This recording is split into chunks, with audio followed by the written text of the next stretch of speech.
Lights out on the hour. It is the hour of the time. Lights out for the curfew of your body, soul, and mind.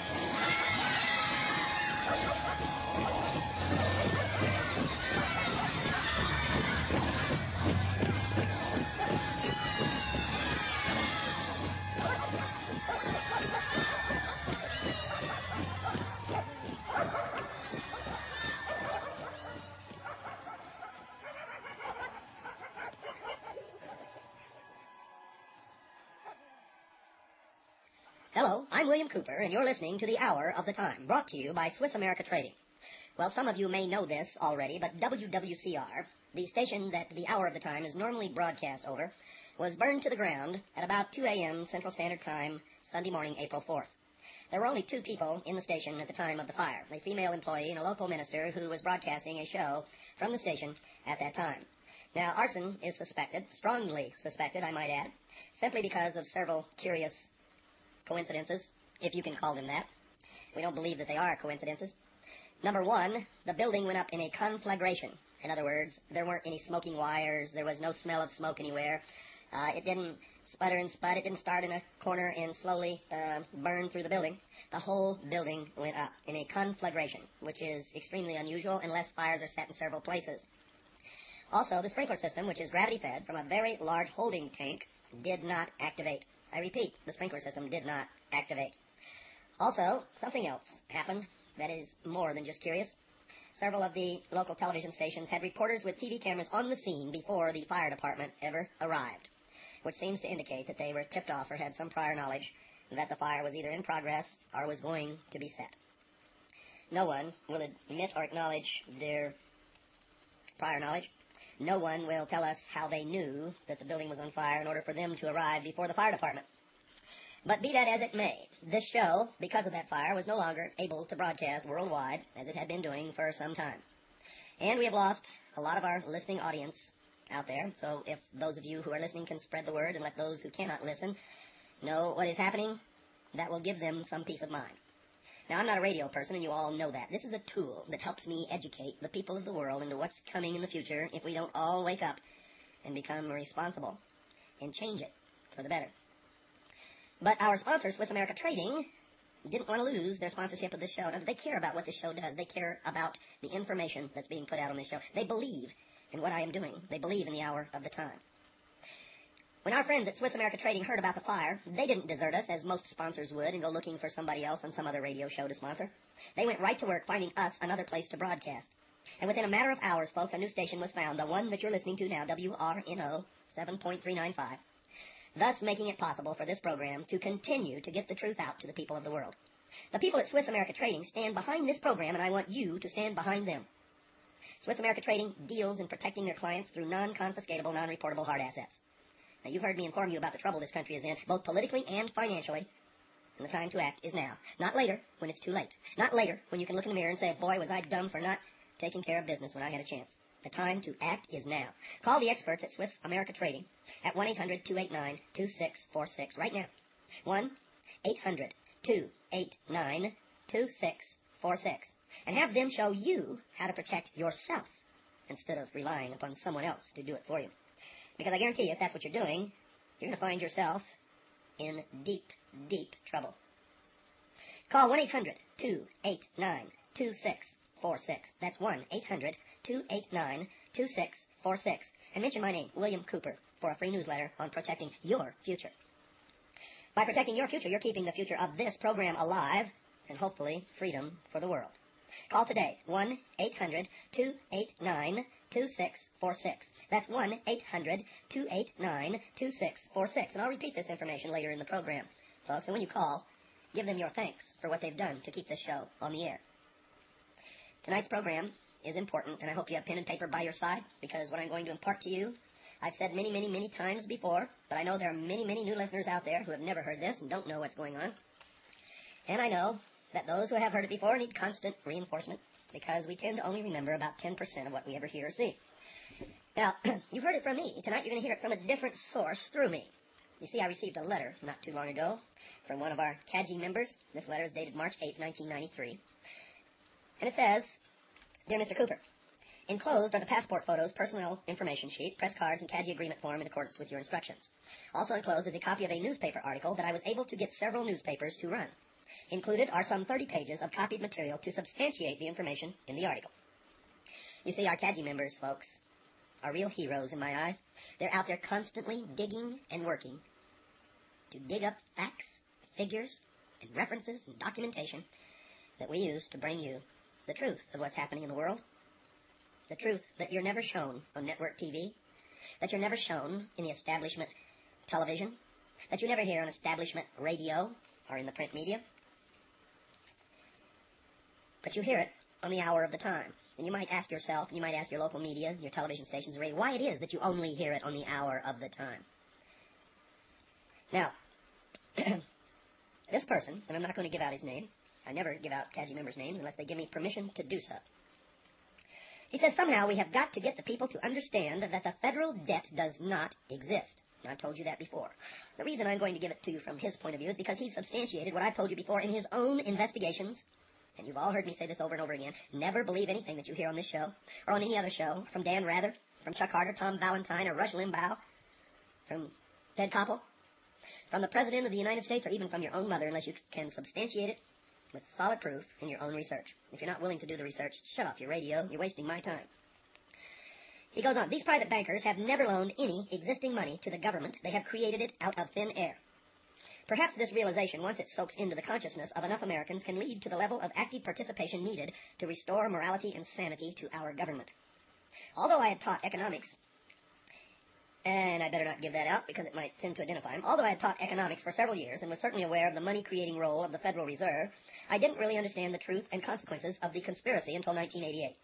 I resigned effective December 1988, and have spent all of my time since researching the truth regarding the monetary hoax perpetrated on the citizens of the United States.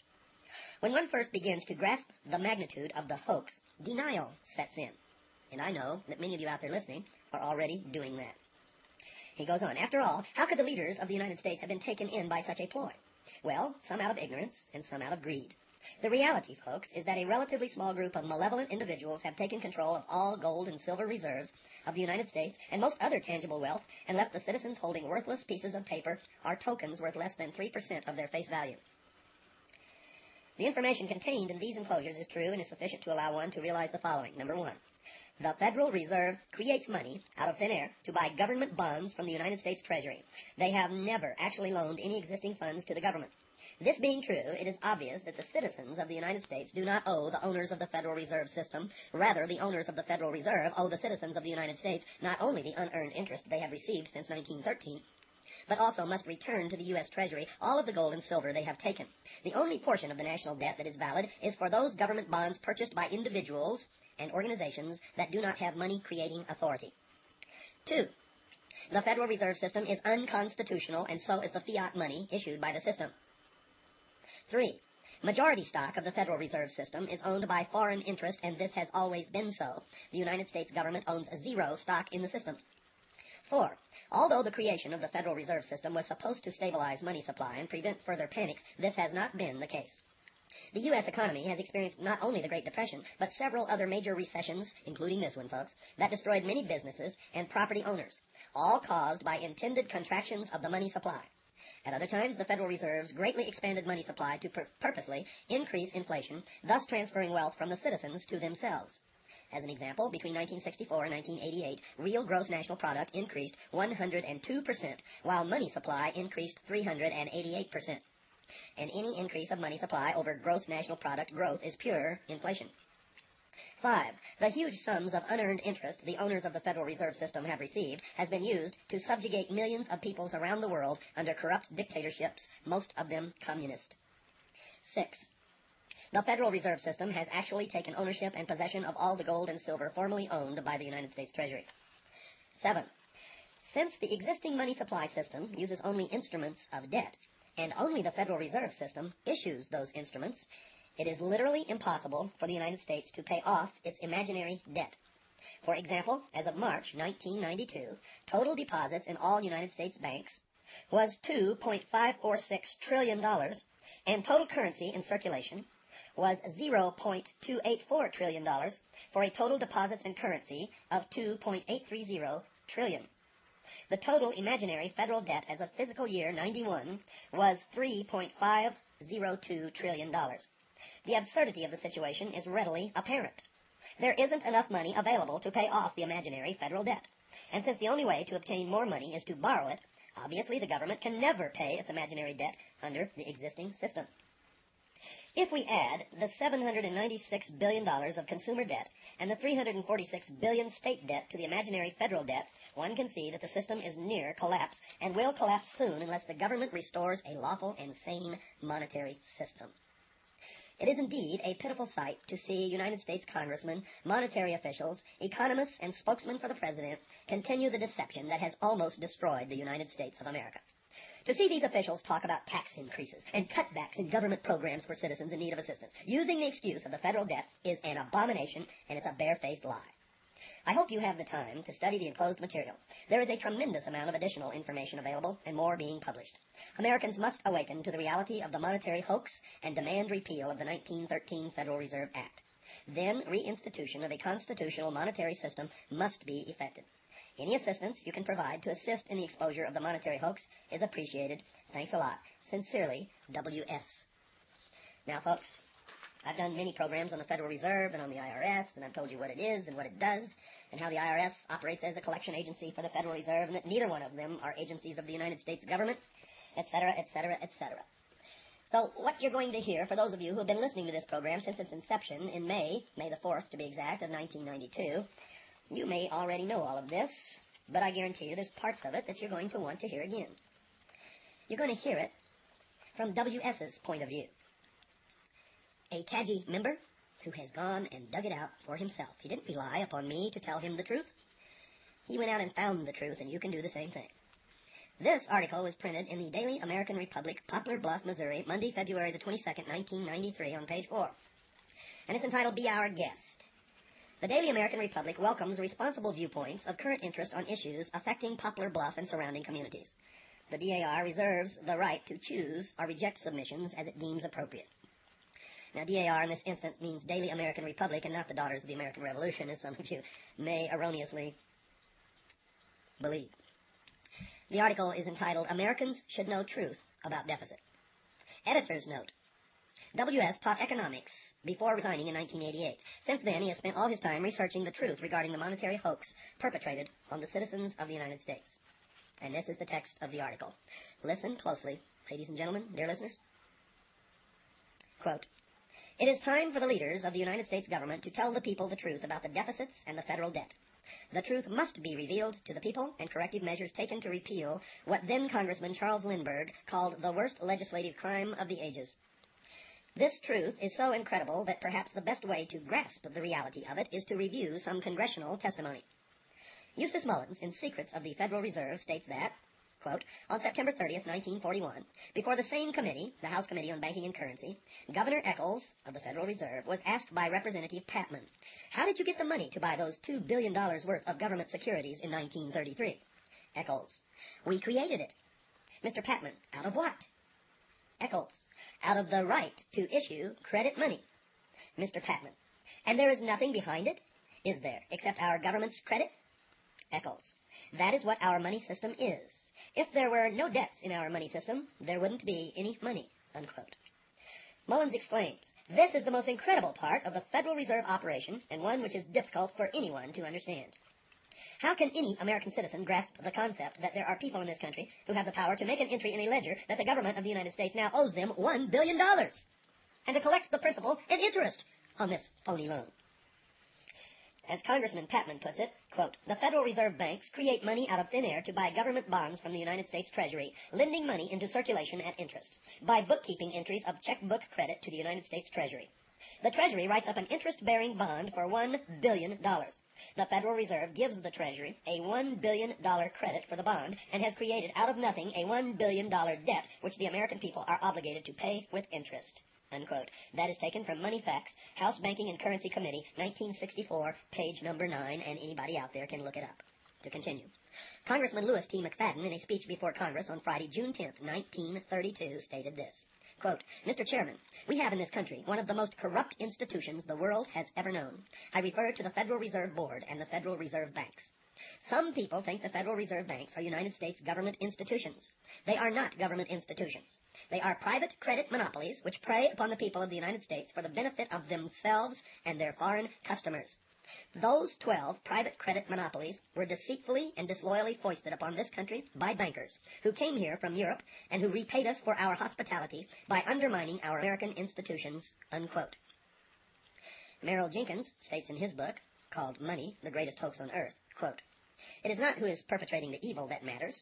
What really matters is the abolishment of the evil so that it is not being perpetrated, unquote. The truth about the federal debt is clearly revealed in the previous statements. The Federal Reserve creates money out of thin air to buy government bonds from the United States Treasury. This private corporation has never actually loaned any existing funds to the government. Only the relatively insignificant portion of the debt resulting from the purchase of government bonds by individuals and organizations that do not have money-creating authority is valid. In 1980, interest paid on the imaginary federal debt was $74.9 billion, or 12.7% of the budget. In 1991, interest paid increased to $286 billion, or 21.6% of the budget. If Congress and the administration really want to reduce the deficit, simply remove interest on the imaginary federal debt from the budget.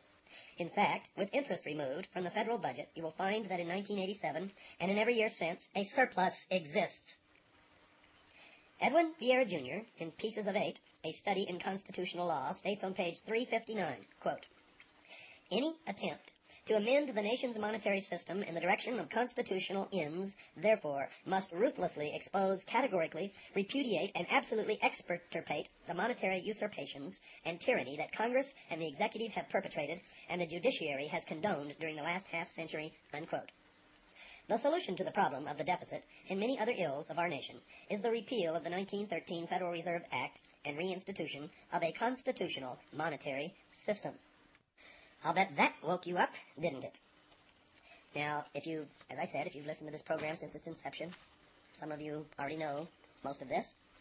But tonight, you're hearing it from a different point of view, and you're going to hear some things that you haven't heard on this show before, because I'm going to be reading to you from some documented sources that you can go look up yourself and validate exactly what you're hearing here tonight. You see, folks, we're never going to save the Constitution, never going to save the Bill of Rights, we're never going to save this country, and we're never going to save ourselves until we stop the greatest theft that's ever been committed in the history of the world. For they are who are pulling the strings that make us all dance whenever they want us to dance. They are the active arm of the secret societies. They are the primary method of controlling the nation and the sheeple. And most of you out there are sheeple. And if it makes you angry to hear me say that, that is confirmation that it is true.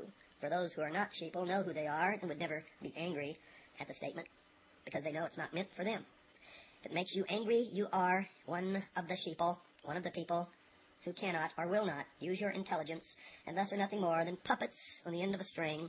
And every time the string is pulled, you will dance, and you will dance to the tune that is played by the puppet master, and you will dance in the direction that he or she wishes you to dance. And that is fact. Now, folks, make sure that you understand the intent of this program is to wake you up, to save you, to save all of us.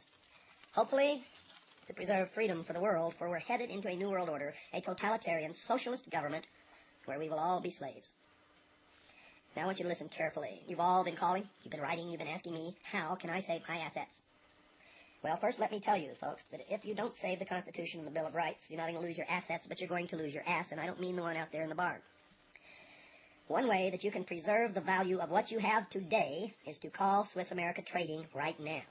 As you know, a fire caused this show to move from WWCR to WRNO. When my friends at Swiss America Trading heard about the fire, they went right to work. They believe in this show. They believe that the people of the world need to hear the information that is put out on this show. You see, they went right to work finding us another place to broadcast. They're the ones who got us this airtime on WRNO. Within a matter of hours, this station was found, thus making it possible for this program to continue to tell the people of the world the truth that they never hear from any other source. The people at Swiss America Trading stand behind this program, and I want you to stand behind them But especially I want you to contact them to learn how to protect what it is that you have now. The longer you wait, the less you're going to have to protect. Because inflation destroys what you own. It takes away, it robs you. And while we're in a depression now, the ultimate end of a depression is inflation.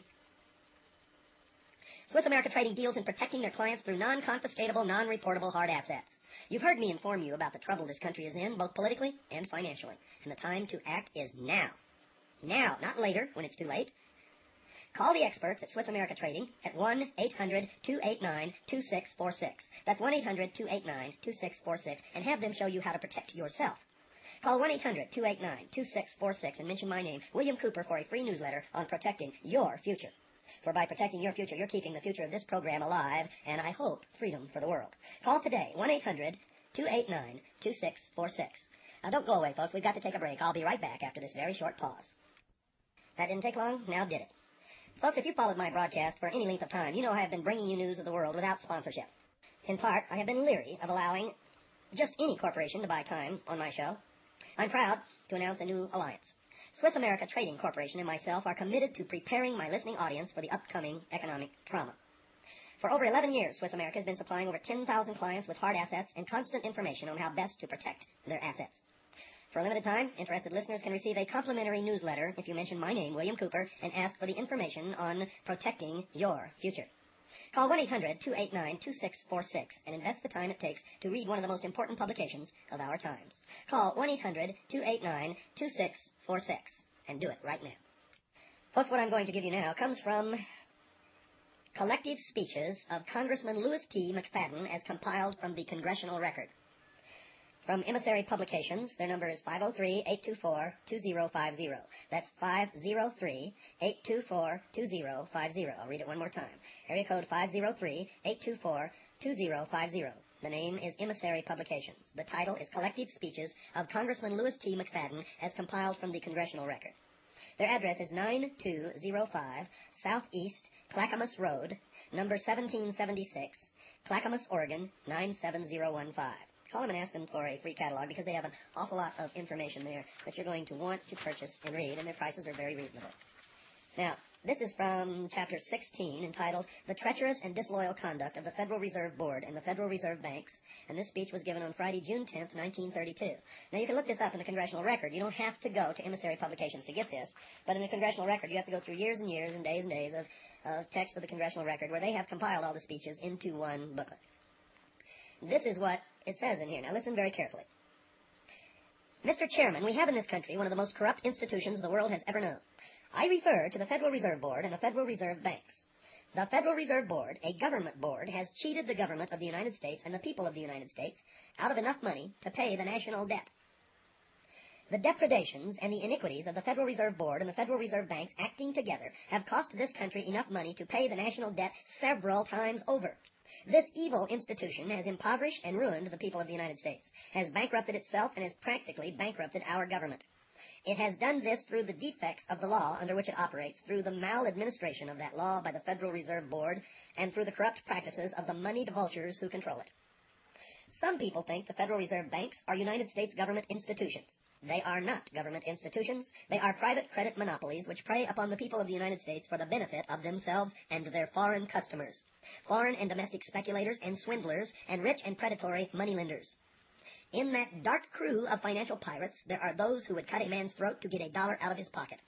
There are those who send money into states to buy votes to control our legislation. And there are those who maintain an international propaganda for the purpose of deceiving us and of wheedling us into the granting of new concessions which will permit them to cover up their past misdeeds and set again in motion their gigantic train of crime. Those 12 private credit monopolies were deceitfully and disloyally foisted upon this country by bankers who came here from Europe and who repaid us for our hospitality by undermining our American institutions. Those bankers took money out of this country to finance Japan in a war against Russia. They created a reign of terror in Russia with our money in order to help that war along. They instigated the separate peace between Germany and Russia and thus drove a wedge between the Allies in the World War. They financed Trotsky's mass meetings of discontent and rebellion in New York. They paid Trotsky's passage from New York to Russia so that he might assist in the destruction of the Russian Empire. They fomented and instigated the Russian Revolution, and they placed a large fund of American dollars at Trotsky's disposal in one of their branch banks in Sweden, so that through him Russian homes might be thoroughly broken up and Russian children flung far and wide from their natural protectors. They have since begun the breaking up of American homes and the dispersal of American children. It has been said that President Wilson was deceived by the attentions of these bankers and by the philanthropic poses they assumed. It has been said that when he discovered the manner in which he had been misled by Colonel House, he turned against that busybody, that holy monk of the financial empire, and showed him the door. He had the grace to do that, and in my opinion, he deserves great credit for it.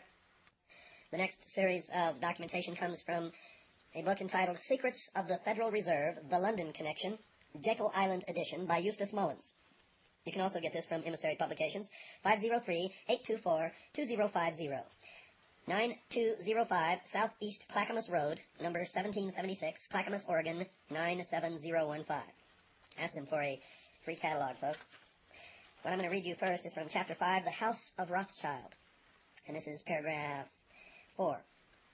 Thus we see that the 1910 plot to seize control of the money and credit of the people of the United States was planned by men who already controlled most of the country's resources. It seemed to John Moody practically automatic that they should continue with their operations. What John Moody did not know or did not tell his readers was that the most powerful men in the United States were themselves answerable to another power, a foreign power, and a power which had been steadfastly seeking to extend its control over the young republic of the United States since its very inception. This power was the financial power of England, centered in the London branch of the House of Rothschild. The fact was that in 1910 the United States was for all practical purposes being ruled from England, and so it is today. The 10 largest bank holding companies in the United States are firmly in the hands of certain banking houses, all of which have branches in London. Now we skip over to page 50. Paragraph 3. In 1836, President Andrew Jackson, infuriated by the tactics of the bankers who were attempting to persuade him to renew the charter of the Second Bank of the United States, said, quote, "You are a den of vipers. I intend to rout you out, and by the eternal God I will rout you out. If the people only understood the rank injustice of our money and banking system, there would be a revolution before morning." And then to the bottom of the page, Henry Clews, the famous banker, in his book 28 Years in Wall Street, states that the Panic of 1837 was engineered because the charter of the Second Bank of the United States had run out in 1836. Not only did President Jackson promptly withdraw government funds from the Second Bank of the United States, but he deposited these funds, $10 million, in state banks. The immediate result, Clews tells us, is that the country began to enjoy great prosperity. This sudden flow of cash caused an immediate expansion of the national economy, and the government paid off the entire national debt, leaving a surplus of $50 million in the Treasury, a huge, tremendous, unbelievable fortune in those days, folks. The European financiers had the answer to this situation. Clews further states, the Panic of 1837 was aggravated by the Bank of England when it in one day threw out all the paper connected with the United States, unquote. And later, one of the high water marks of the successful Rothschild-Peabody-Morgan business venture was the Panic of 1857. It had been 20 years since the Panic of 1837. Its lessons had been forgotten by hordes of eager investors who were anxious to invest the profits of a developing America. It was time to fleece them again. The stock market operates like a wave washing up on the beach. It sweeps with it many minuscule creatures who derive all of their life support from the oxygen and water of the wave. They coast along at the crest of the tide of prosperity. Suddenly the wave, having reached the high water mark on the beach, recedes, leaving all of the creatures gasping on the sand. Another wave may come in time to save them, but in all likelihood it will not come as far, and some of the sea creatures are doomed. In the same manner, waves of prosperity, fed by newly created money through an artificial contraction of credit, recedes, leaving those it had borne high to gasp and die without hope of salvation, unquote. And folks, that is what is happening now. To continue over on page 53, LaRouche tells us that on February 5, 1891, a secret association known as the Round Table Group was formed in London by Cecil Rhodes, his banker, Lord Rothschild, the Rothschild in-law, Lord Rosebery, and Lord Curzon. He states that in the United States, the Round Table was represented by the Morgan Group. Dr. Carroll Quigley refers to this group as, quote, the British-American Secret Society, unquote, in Tragedy and Hope, stating that, quote, the chief backbone of this organization grew up along the already existing financial cooperation running from the Morgan Bank in New York to a group of international financiers in London led by Lazard Brothers in 1901, unquote. William Guy Carr in Pawns in the Game states that, quote, in 1899, J.P. Morgan and Drexel went to England to attend the International Bankers' Convention. When they returned, J.P. Morgan had been appointed head representative of the Rothschild interests in the United States. As the result of the London Conference, J.P. Morgan and Company of New York, Drexel and Company of Philadelphia, Grenfell and Company of London, and Morgan Horace of Paris M.M. Warburg Company of Germany and America, and the House of Rothschild were all affiliated. Apparently unaware of the Peabody connection with the Rothschilds, and the fact that the Morgans had always been affiliated with the House of Rothschild, Carr supposed that he had uncovered this relationship as of 1899, when in fact it went back to 1835. And folks, I'm going to interrupt here and interject that it goes all the way back to the Knights Templar before their destruction, or supposed destruction, in 1307. For the international bankers are the Knights Templars. We continue now. After World War I, the Round Table became known as the Council on Foreign Relations in the United States and the Royal Institute of International Affairs in London. The leading government officials of both England and the United States were chosen from its members.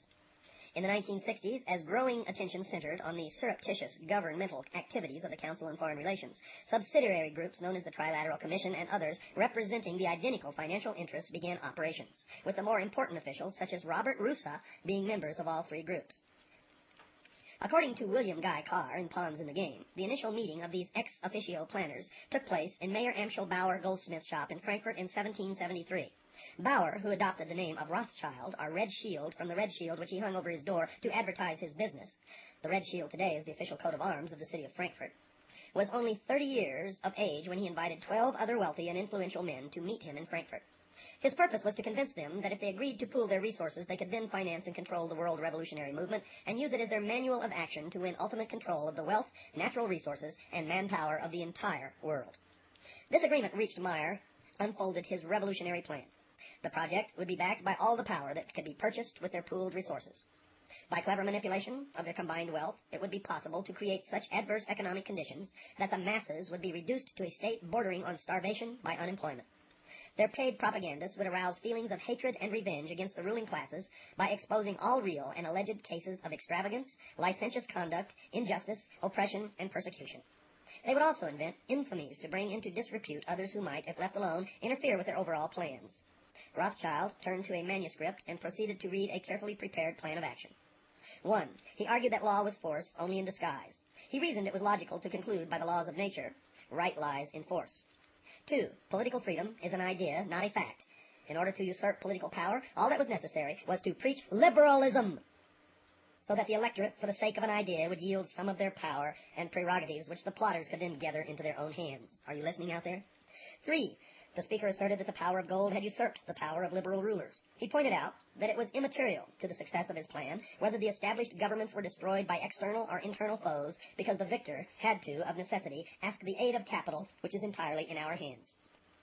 4. He argued that the use of any and all means to reach their final goal was justified on the grounds that the ruler who governed by the moral code was not a skilled politician, because he left himself vulnerable and in an unstable position.